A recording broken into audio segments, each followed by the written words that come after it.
6, 1 a 8. Quando, pois, deres esmola, não toques trombeta diante de ti, como... Vamos voltar um pouquinho, vamos ler aqui o versículo 1. Versículo 1, Mateus capítulo 6, do 1 ao 8. Guardai-vos, pois, de exercer a vossa justiça diante dos homens, com o fim de serdes vistos por eles. De outra sorte, não tereis galardão junto do vosso Pai Celeste. Quando, pois, deres esmola, não toque trombeta diante de ti, como fazem os hipócritas nas sinagogas e nas ruas, para serem glorificados pelos homens. Em verdade vos digo que eles já receberam a recompensa. Tu, porém, ao dares a esmola, ignore a tua mão esquerda o que faz a tua mão direita, para que a tua esmola fique em secreto, e teu Pai, que vê em secreto, te recompensará. E quando orares, não sereis como os hipócritas, porque gostam de orar em pé nas sinagogas e nos cantos da praça, para serem vistos dos homens. Em verdade vos digo que eles já receberam a recompensa. Tu, porém, quando orares, entra no teu quarto, fecha a tua porta, orarás a teu Pai que está em secreto, e o teu Pai que vem em secreto te recompensará. E orando não useis de vãs repetições como os gentios, porque presumem que pelo seu muito falar serão ouvidos. Não vos assemelheis, pois, a eles, porque Deus, o vosso Pai, sabe o que tendes necessidade antes que lhe peçais. Que Deus, então, abençoe a nossa vida através da sua boa, justa, perfeita e suficiente palavra, em nome de Jesus. Compartilhe, então, a página da igreja, abra salas e vamos juntos estudar o ensino prático de Jesus para a nossa vida. Hoje nós vamos conversar sobre vida de retidão. Vida de retidão. Os estudiosos, eles trazem uma definição daquilo que é justiça. Os estudiosos, então, eles dizem que justiça é aquilo que é reto, o que está em conformidade com o direito, a virtude de dar a cada um o que é seu, o ato de punir a alguém pelo erro ou recompensar alguém pelo bem praticado. Então, o desejo que nós vemos em toda a palavra de Deus, o desejo expresso, o desejo claro de Deus, é que todos vivam uma vida de justiça e retidão. Só que quando nós olhamos para a realidade do mundo todo, do nosso país, da nossa cidade, de todo o mundo, o que impera não é nem a retidão, nem a justiça. Aliás, estamos longe de viver numa sociedade totalmente justa e totalmente reta. E essa vida de retidão, ela precisa ser demonstrada através de atos concretos. Ora, pouco e nada, na verdade, vale eu dizer que eu sou honesto, mas se eu não vivo uma vida de honestidade. Não, eu acredito que ser honesto é melhor, mas eu não sou honesto. Eu acredito que falar a verdade é melhor, mas eu não falo a verdade.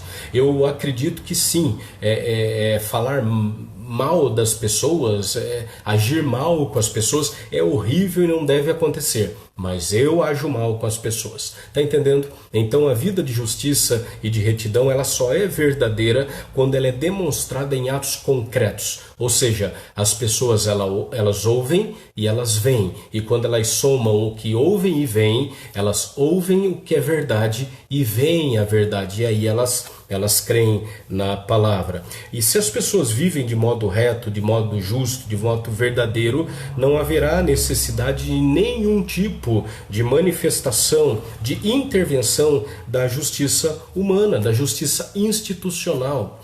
Por que é que nós temos que ter polícia? Por que é que nós temos que ter justiça? Por que é que nós precisamos ter advogados? Por que nós vamos, infelizmente, ter cadeias, punição, etc. Por quê? Porque as pessoas não vivem uma vida de retidão e de justiça. E quando nós fugimos da retidão e da justiça, a consequência contra nós e também quem está à nossa volta é sempre uma consequência ruim, negativa e danosa, trágica. Então a justiça humana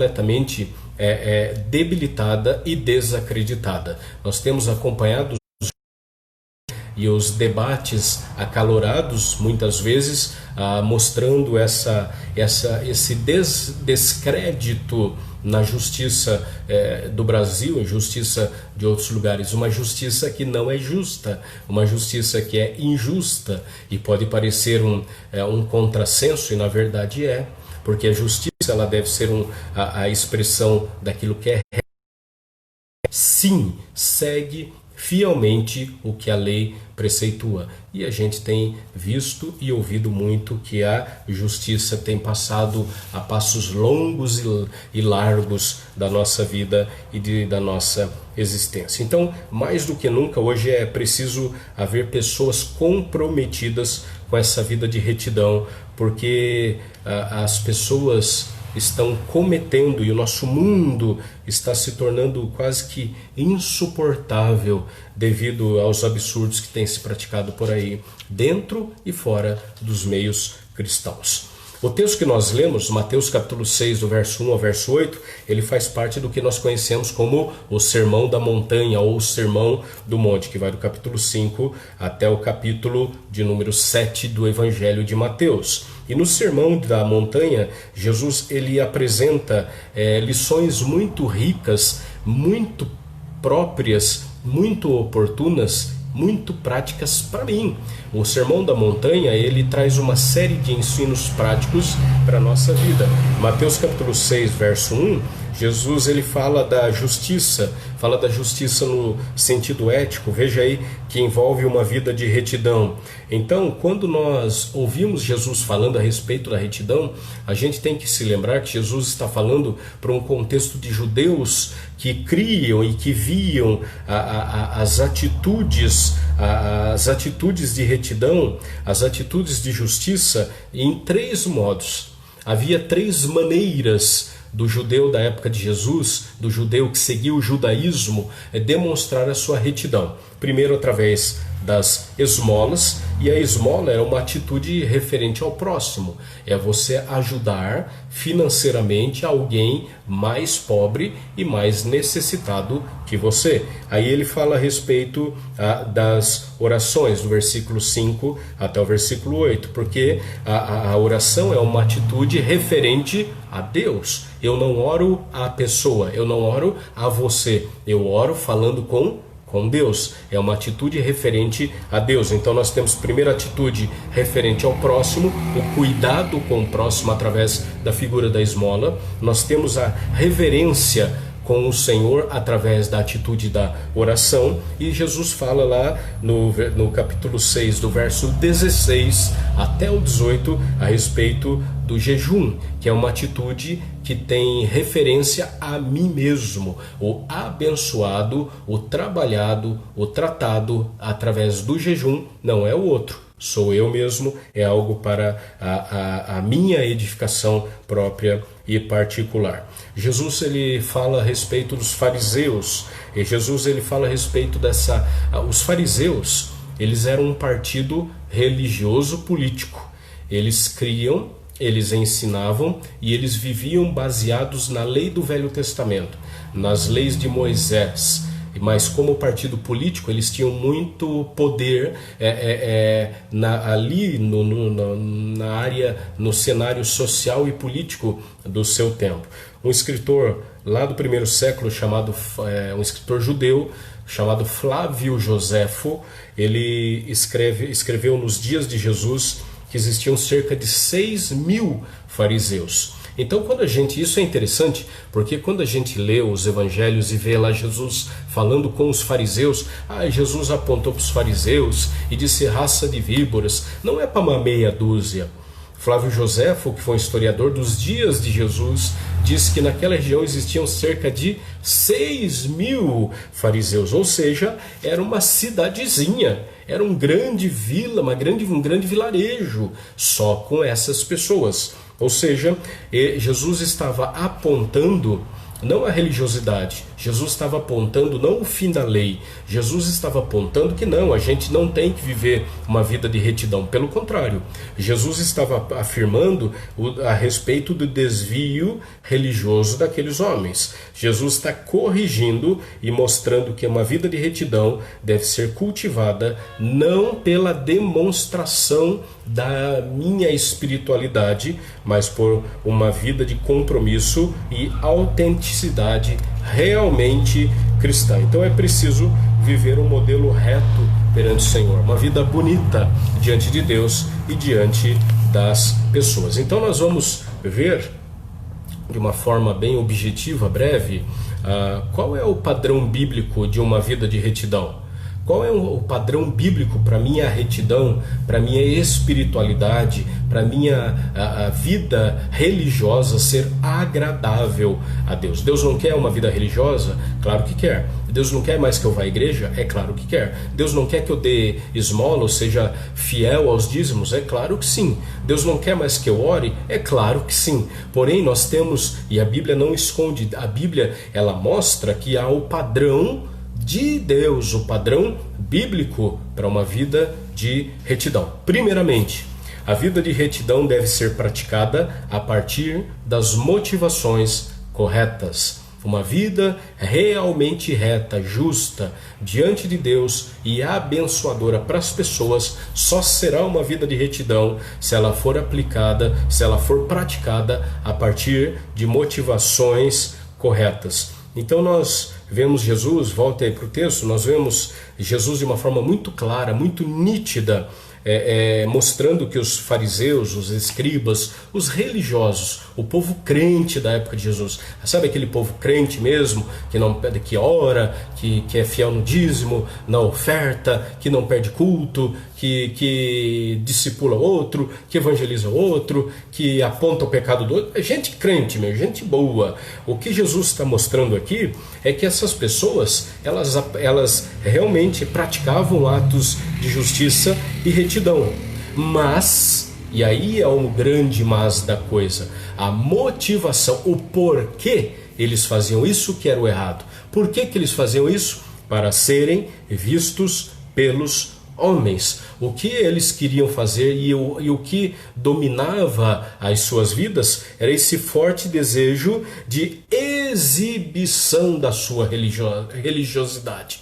Olha como eu canto, olha como eu oro, olha como eu prego, olha como eu estudo, olha como eu sou agarrado com Deus, olha como eu não perco o culto, olha como eu sou o dizimista mais fiel da igreja, olha como eu nunca perdi uma escola dominical, olha como eu li a Bíblia mais do que todo mundo, eu conheço a Bíblia há muito tempo, olha, eu sou pastor, eu sou diácono, eu sou presbítero, filho de presbítero, neto de pastor, e a gente vai se arvorando, se orgulhando dos cargos, dos conhecimentos e da nossa espiritualidade. Sendo que uma das marcas da espiritualidade bíblica cristã é a humildade. O que é ser humilde? É ser completamente dependente de Deus, grato ao Senhor, porque Deus, apesar de mim,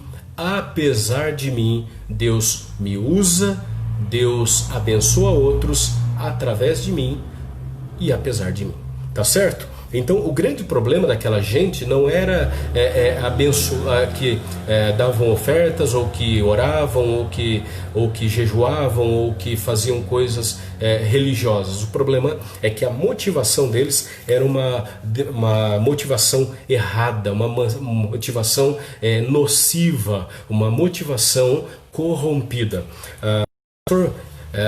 O pastor e comentarista bíblico, teólogo bíblico já falecido, o reverendo Russell Shedd, sobre esse texto ele escreve o seguinte: justiça é a qualidade de ser reto. Não é suficiente observarmos as leis e os costumes. Para isso, os fariseus serviam muito bem como ótimos exemplos.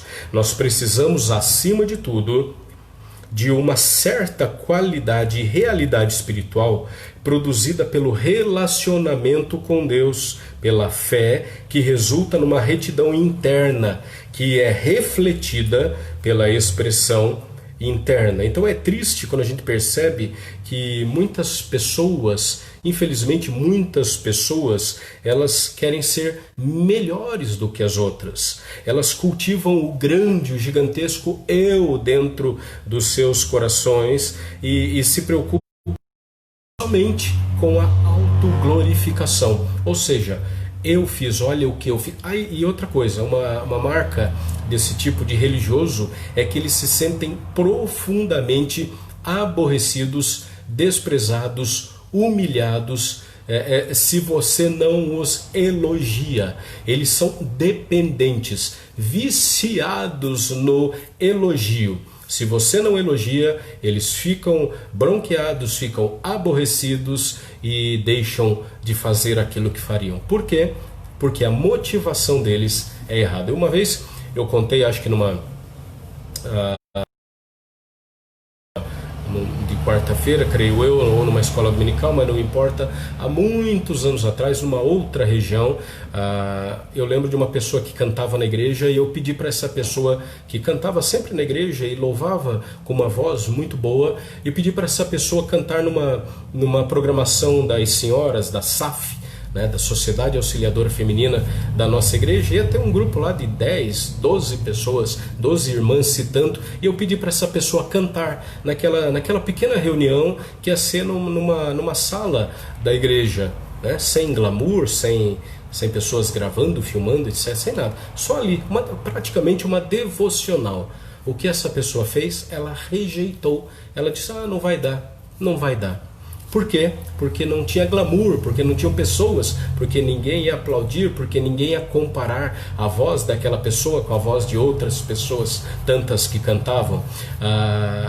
Mas passado algumas semanas, umas 2 semanas, essa mesma pessoa me procurou se ela podia cantar no culto do domingo à noite.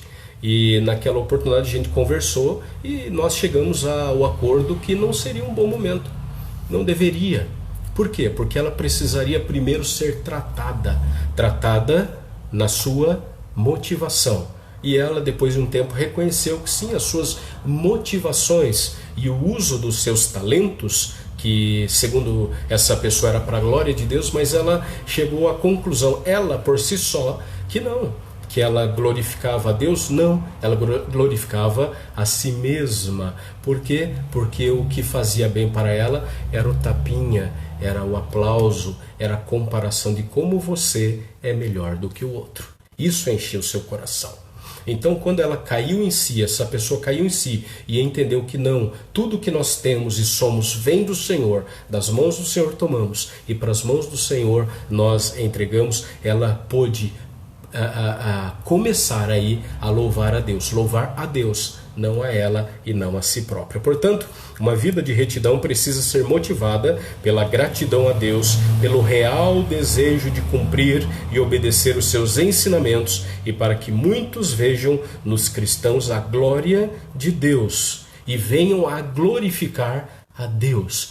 Lembrem-se o que a palavra diz, não a nós, Senhor, não a nós, mas ao teu nome dá glória. Portanto, existe a maneira correta, a maneira certa, a maneira bíblica de vivermos uma vida de retidão? Sim, se a nossa motivação for a glória do Senhor. Então a vida de retidão que é aceita pelo Senhor é uma vida de gratidão que mostra-se a partir das motivações corretas. Por que você é o que é? Eu sou o que sou para a glória do Senhor. Por que você faz o que faz? Eu faço porque pediram, eu faço porque não tem outro, eu faço porque faço melhor. Não é a motivação correta. Você, se fizer, faça para a glória do Senhor.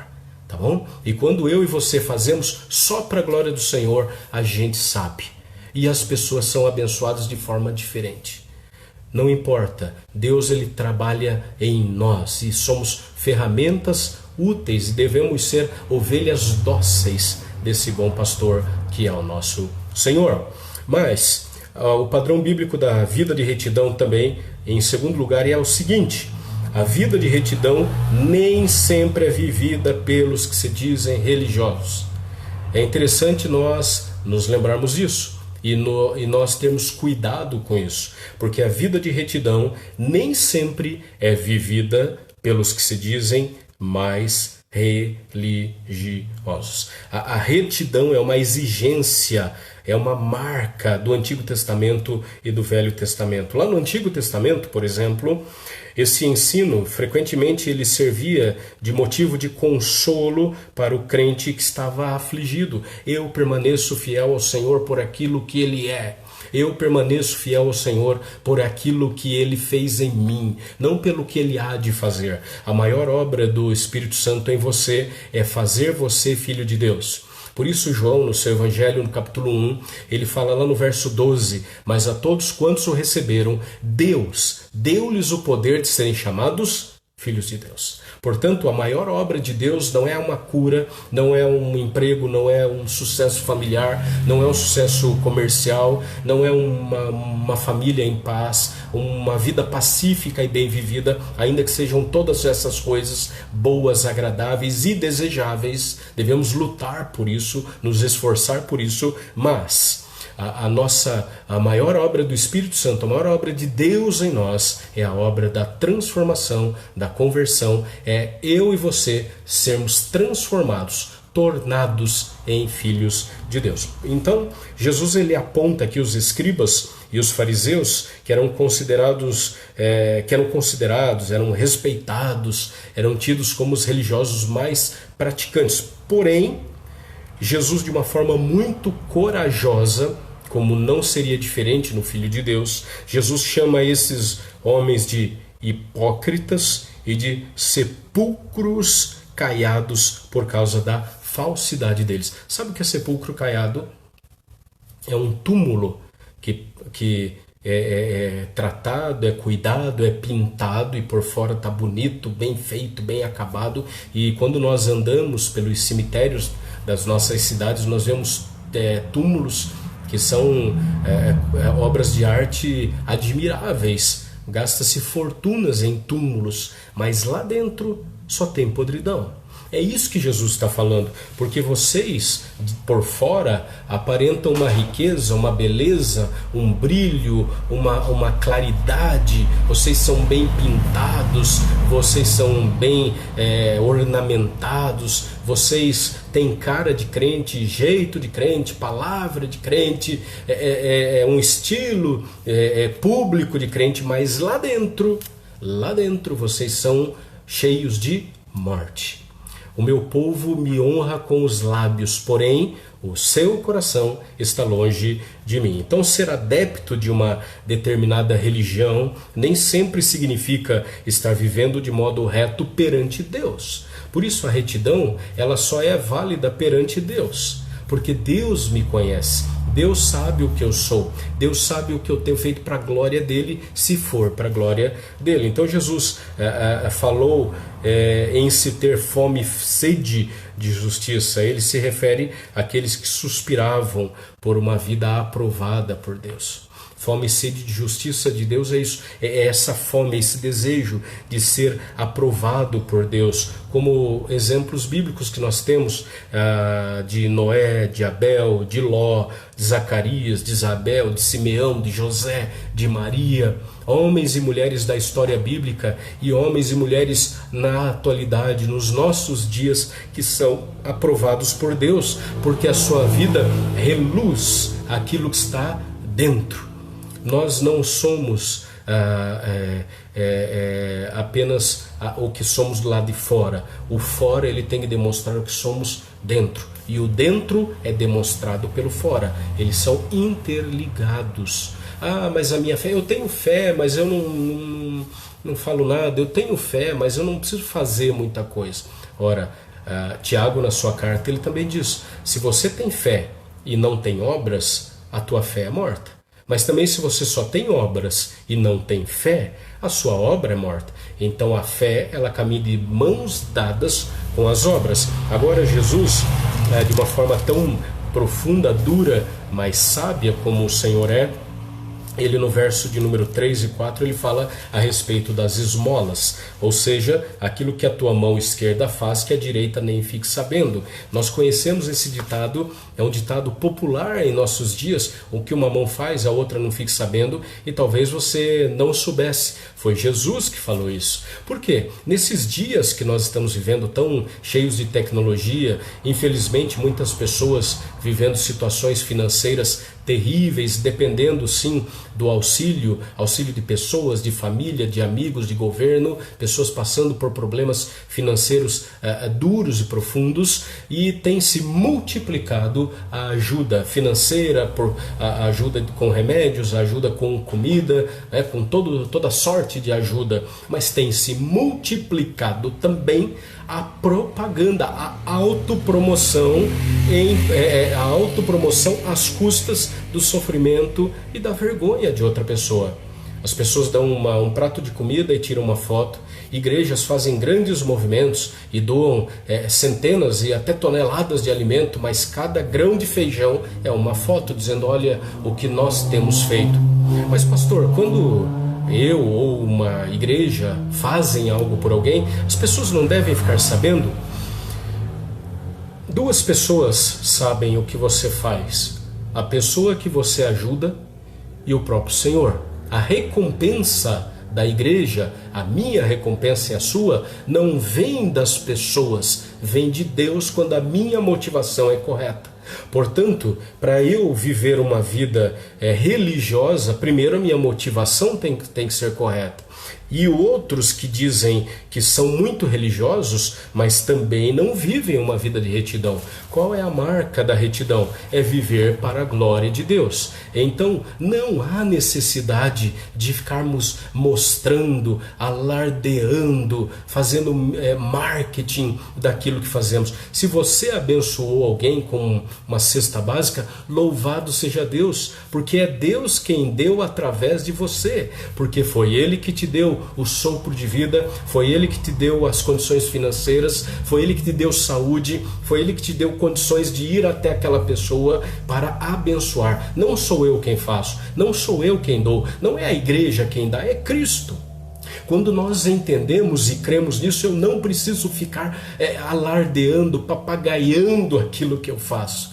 É muito incômodo quando uma pessoa ela é incapaz de fazer qualquer coisa e não ficar contando para os outros. Talvez você tenha gente assim na sua casa, no seu ambiente de trabalho, enfim, gente que tudo que faz conta.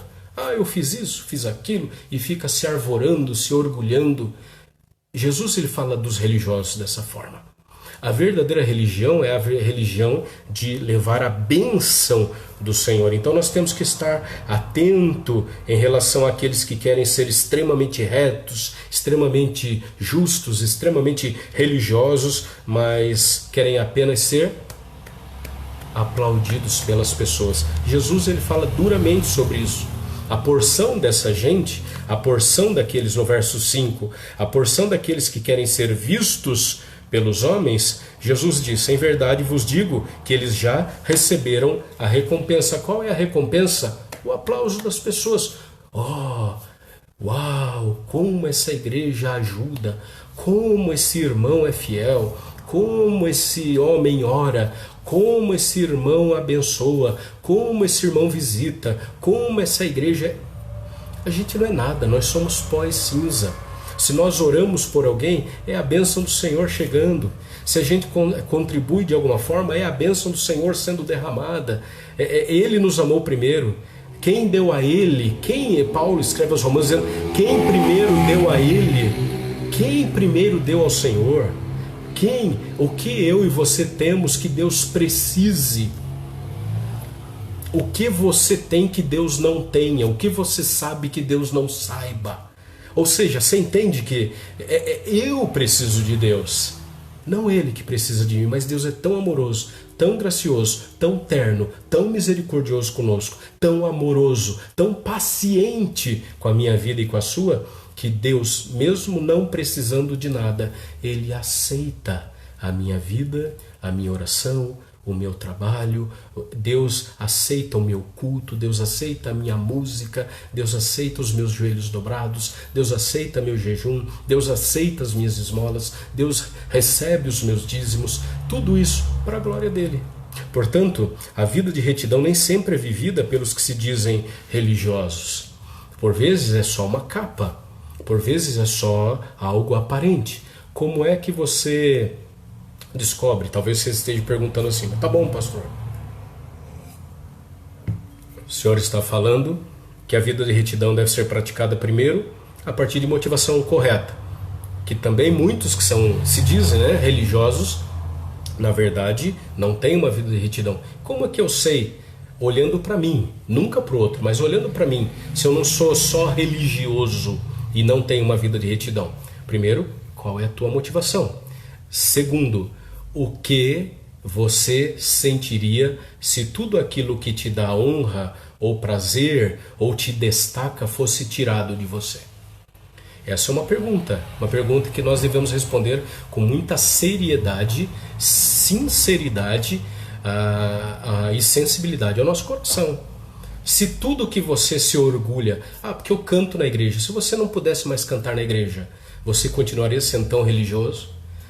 Porque o pastor sempre me pede para eu dar um testemunho, ou uma aula na escola dominical, ou tocar, ou pregar, ou fazer tal coisa. Se isso tudo fosse tirado de você, você continuaria tão religioso, ou seja, você continuaria tão dependente de Deus e igualmente útil ao Senhor? Se a tua resposta for não sei, então você é religioso. E a sua vida não é uma vida reta aos olhos de Deus. Você só é religioso, você só faz, mas você não tem a motivação correta e você não tem o coração correto. O teu objeto de adoração não é Deus, é você. Por isso Jesus fala que nem sempre aqueles que se dizem religiosos têm uma vida de retidão. Por quê? Porque o objeto da glória não é o Senhor, sou eu mesmo. Terceiro lugar, uma vida de retidão é determinante para se obter a aprovação do Senhor. Pastor, como é que eu tenho a aprovação de Deus? Como é que Deus diz sim para mim? A vida de retidão ela é determinante, é inegociável para eu obter a aprovação do Senhor.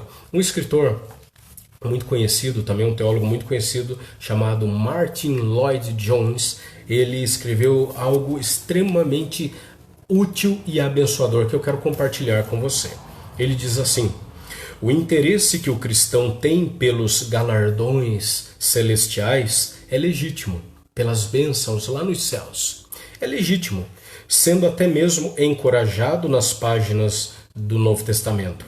As realizações de cada cristão serão aquilatadas no tocante à sua qualidade, ou seja, ganharão mais e mais valor, com o propósito de se verificar se podem ser equiparadas ou a palha, ou a madeira, ou as pedras preciosas, ou a prata, ou ao ouro. Todas as nossas obras serão levadas em consideração. Ou seja, a vida de retidão ela é determinante para se obter a aprovação de Deus, do Senhor. Deus agirá de modo justo, Deus agirá de modo justo e nos dará aos retos de coração a recompensa. Lá no Apocalipse nós vimos: seja fiel até a morte e te darei a coroa da vida. Mas não é até ali. Não é até a primeira batalha, a primeira luta, a primeira perda, mas é até o final. Você só ganha a coroa, você só ganha a vitória, você só é coroado no final, não é no começo e nem no meio. Quando nós vemos essas provas de atletismo, por exemplo, nos Jogos Olímpicos, e aqueles atletas lutam por aquela jornada e se destroem em cansaço, em fadiga, não é para parar no meio. Não é para dar uns poucos passos, mas para cruzar a linha final. E só quem cruza a linha final recebe a sua medalha. Portanto, quando nós olhamos a palavra do Senhor e Jesus de forma muito clara, muito incisiva, muito dura, mas sempre muito amorosa e transformadora, mostrando que a vida de retidão ela deve ser praticada a partir das motivações corretas. A vida de retidão nem sempre é vivida pelos que se dizem religiosos, porque o objeto muitas vezes do religioso é apenas o aplauso, é apenas a sua vanglória, é apenas a serem vistos pelos homens. A vida de retidão também é determinante para se obter a aprovação de Deus. Isto é profundamente confortador, mas ao mesmo tempo se constitui num grande desafio para a nossa reflexão enquanto cristãos. Será que nós estamos vivendo uma vida reta diante de Deus, uma vida bonita diante dos homens? Será que nós seremos recompensados pelo Senhor? É muito difícil, até mesmo impossível escapar da condenação eterna quando se vive uma vida sem retidão, sem dedicação completa ao Senhor. Veja lá Mateus, Evangelho de Mateus, capítulo de número 23, Mateus 23, 33. Mateus 23, 33. Mateus 23, 33, a palavra do Senhor fala assim: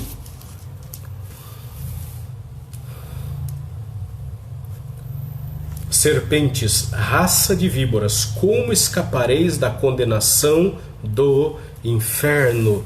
Versículo 26, veja que palavra dura. Versículo 26, fariseu cego, limpa primeiro o interior do copo, mas que também o seu exterior fique limpo. Ai de vós, escribas e fariseus hipócritas, porque são semelhantes aos sepulcros caiados, que por fora se mostram belos, mas interiormente estão cheios de ossos de mortos e de toda imundície. Assim também vós, exteriormente pareceis justos aos homens, mas por dentro estáis cheios de hipocrisia e iniquidade. Ele começa no verso 29 falar a respeito dos escribas, dos fariseus hipócritas que edificam os sepulcros dos profetas, adornam, embelezam os túmulos dos justos e dizem: se tivéssemos vivido nos dias de nossos pais, não teríamos sido seus cúmplices no sangue dos profetas. Ou seja, eu não erro como você, eu não falho como você, eu sou melhor que você. E Jesus termina lá no verso número 33 assim: serpentes, raça de víboras, como é que vocês vão escapar da condenação do inferno? Ou seja, Jesus está falando para mim e para você que a nossa justiça ela tem que exceder a justiça dos escribas e fariseus, senão nós não entraremos no reino dos céus. Nós temos isso lá em Mateus capítulo 5, verso de número 20. Não é o pastor Lincoln que está falando, é a palavra. Mateus capítulo 5, versículo 20. É impossível escapar da ira de Deus sem vivermos uma vida reta, justa e bonita diante do Senhor. Jesus diz: estes sofrerão porque não viveram, não tiveram uma vida aprovada pelo Senhor. Tudo inicia-se no nosso coração. Não é possível vivermos uma vida autenticamente reta diante de Deus e do próximo se a nossa motivação não for correta, se nós não formos apenas religiosos, mas o objeto da nossa adoração não for única, exclusiva e suficientemente o Senhor. E se nós não vivermos uma vida de retidão, nós não seremos aprovados diante de Deus. Ora, se viver uma vida de retidão é viver uma vida de dependência no Senhor, de reconhecimento que a nossa retidão é insuficiente para ser comparada aos padrões divinos, qual deve ser a minha única saída? Me entregar ao Senhor e dizer: sê misericordioso e perdoador, tem misericórdia de mim, Senhor. Olhar para frente, se levantar e caminhar olhando para os olhos do Senhor Jesus. Por isso, Jesus ele ordena que nós tenhamos uma vida de retidão. Mas pastor, é difícil? É claro que é. É claro que é. É uma vida de retidão, é uma vida que exige renúncia. reflexão, você tem que parar e pensar. Que caminhos eu tenho vivido, que pensamentos eu tenho tido, que motivações tem sido a minha, como tem sido o meu coração. Será que a minha vida eu tenho feito muita coisa, mas muita coisa apenas para ser comparado com outro? Ou faço muita coisa para que as pessoas me admirem? Isso é uma adoração própria, é uma autoglorificação, e isso é pecado. Toda vez que Deus não é o centro da minha vida, o centro do meu louvor, o centro do meu coração, o centro da minha alma e da minha religiosidade, sou eu. E se sou eu, é porque eu coloquei um outro Deus no lugar do Senhor. Isso é idolatria. É quando Deus não é o meu único e suficiente Deus. Por isso, queridos, em nome de Jesus, que nós, eu e você, para a glória do Senhor e com a misericórdia de Deus que se renova a cada manhã, que eu e você tenhamos uma vida reta, justa, bonita, com atitudes que demonstrem a nossa retidão, que a nossa motivação seja glorificar o Senhor, fruto de um relacionamento com Deus, cheio de fé, cheio de retidão interna, que se reflete em expressões externas de louvor, de vida e de testemunho. Ninguém testemunha aquilo que não viveu. Ninguém testemunha aquilo que não viu. Ninguém testemunha aquilo que não sabe. Se você contar algo que você não viu, é uma mentira. É aqui nesse mundo e diante do Senhor também. Que eu e você sejamos encontrados retos e fiéis, sendo homens e mulheres que amam o Senhor e vivem para o Senhor. Amém? Que Deus então abençoe você. Deus abençoe a sua família, Deus abençoe todos aqueles que são importantes para o seu coração. Nós vamos mais uma vez orar pela sua vida, pela sua família, que Deus continue servindo, abençoar você, que Deus continue sendo tão amoroso quanto tem sido e aí cada vez mais para a glória e honra do Senhor. Você é sempre muito bem-vindo, seja sempre bem-vindo e abençoado no nome de Jesus. Concluindo o nosso estudo bíblico, compartilhe com pessoas para que elas sejam abençoadas, transformadas e impactadas pela palavra que nos muda, que nos transforma e que nos regenera. Vamos orar? Pai Santo, obrigado, Senhor, pelo teu povo reunido, orando e estudando a tua santa, boa e suficiente palavra. Manifesta-se a nós, ó Deus, tem misericórdia de nós. Lava-nos e seremos limpos, lava nossa mente, nossa boca, nosso coração. Que as nossas mãos sejam mãos úteis, que os nossos pés sejam rápidos para levarmos a palavra do Senhor a todos aqueles que nos cercam. Abençoa nossas famílias, sara-nos, cura-nos, ó Deus, e regenera-nos. Liberta e protege o teu povo de todo o poder do mal. Foi a oração de Jesus. Pai, eu não peço que os tire do mundo, mas que o Senhor os livre do mal. Nós repetimos em nome de Jesus, Pai, essa oração. Livra-nos de todo o poder do mal, mal físico, mal espiritual. Ó Deus, ajuda financeiramente o teu povo. Ergue, ó Deus, reergue o teu povo, restaura o teu povo financeiramente, aqueles que estão desempregados, que o Senhor, de uma forma milagrosa, de uma forma extraordinária, abençoe com riquezas, ó Deus, ao teu povo, que eles tenham como se sustentar e abençoar outras pessoas. Abençoe a saúde do teu povo, o lar do teu povo, o equilíbrio psicológico do teu povo, que cada um de nós seja completamente tratado e trabalhado pelo Senhor. Mais uma vez nós colocamos o seu Armando na tua presença, tem misericórdia dele, pondo a tua mão, ó Deus, de cura sobre ele. Também pedimos a misericórdia do Senhor para a nossa irmã Fátima, que fará a cirurgia amanhã, que ela, ó Deus, tenha toda a paz que vem do Senhor, sabendo que o Senhor é o Deus que opera além e muito mais do que pedimos ou pensamos. Colocamos a vida, ó Deus, mais uma vez do Marquinhos, do Marcos Adriano, pelo seu aniversário. Louvado e glorificado seja o teu nome por essa vida tão querida e especial. Abençoa, Deus, a netinha da nossa irmã Marilda, a Betinha, ó Deus, que também precisa da tua bênção, do cuidado do Senhor na sua saúde. E assim, ó Deus, a minha vida, a minha família e a vida e a família do teu povo. Derrama sobre nós a tua bênção e o teu bálsamo, em nome e por amor de Jesus, que nós oramos e agradecemos, hoje e sempre. Amém. Amém. Que Deus abençoe você, que a misericórdia, a bênção e o cuidado do Senhor continue tratando de você e de toda a sua família. Domingo, 9h30 da manhã, culto presencial lá na igreja, seguindo todas as orientações da saúde, tá bom? Que Deus abençoe você, em nome e por amor de Jesus.